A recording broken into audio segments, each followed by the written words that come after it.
How I landed on this path. I worked for decades with all the kind of people that our welfare state dispose of, with disabled, abused, drug addicts, criminals, suicidals, autistics. Well, the framework does its best to look good. The old hospital constructions are long demolished or are now housing artists or charity shops featuring everything the heart desires. Dresses, shoes, plates, worn-out leather couches, and old bicycles. Behind the new designed facades, the suffering has not lessened.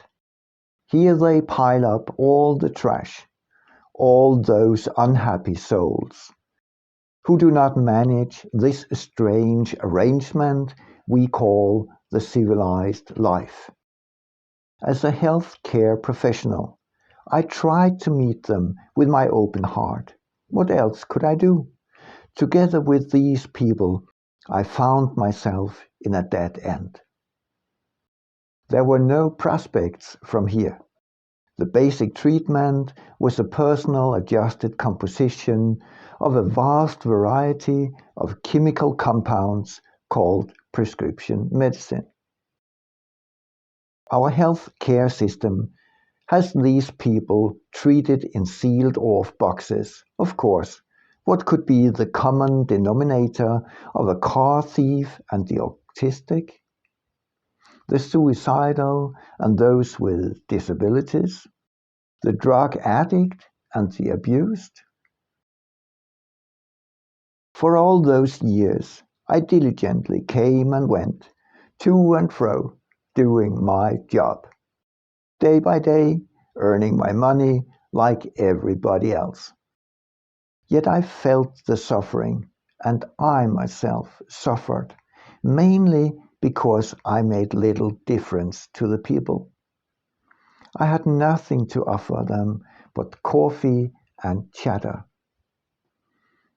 Of course, I had learned to defend myself against muscular, violent drug addicts. I could outrun hard-hitting autistics. I had learned all the tricks to bring the suicidals safe through a long, unnerving night. And yet, one night, I did not live up to the standards. Yet again, someone threatened with suicide. We had already spent hours drinking coffee, playing cards, and the night was dragging all too slowly by. I must admit, I got impatient. There was nothing I could do. However, I knew she did not want to kill herself. I knew. Yet, what I did is not recommended. You cannot read about this approach in any healthcare or even pedagogic textbook. I have to admit it, as she mentioned it the nth time, I got nerved and angry. All of a sudden, like out of nowhere, I blew out that I will allow no mesh here. If you want to commit suicide, you will have to clean up any mess on your own. Well, I do not regard this solution to be anything close to mild supporting or empathic. This was brutal and a blow in the face. But as a matter of fact, we both survived that night. Maybe it was not that bad.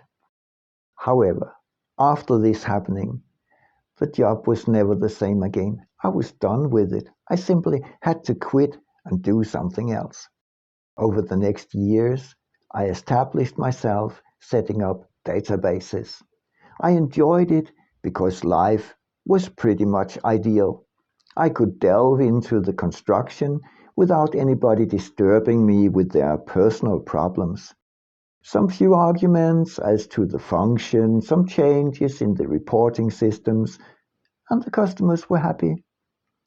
What more could I wish for? And yet, the experiences from all these years nagged.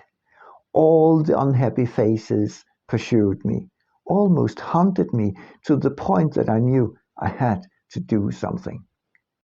But what? I had no clue as to what that could be.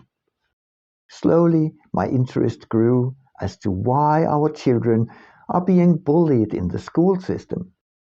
How come an ever-growing number of kids are on prescription drugs, not only for asthma, allergies, skin problems and diabetes, but a substantial number even suffer from depressions?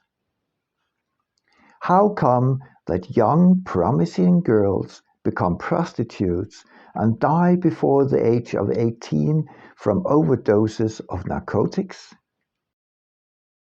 This led me into the study of trauma. Slowly a picture appeared from the mist. It showed me the missing links between all the tragic cases, all the disposed of people. It showed me what all the failed people had in common. From there, I headed on to an odyssey, a quest for a method to help. No, not them especially, to help us as society out of this sad and self-destructive path.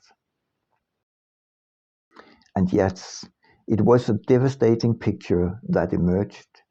The whole society is but one big traumatic happening, and the trauma has a history. It even seems to have a purpose or purposes. Geopolitically, the traumatization brings us into a state that seems to be beneficial to a certain development of our global society, of humanity. However, is it beneficial for our common human future?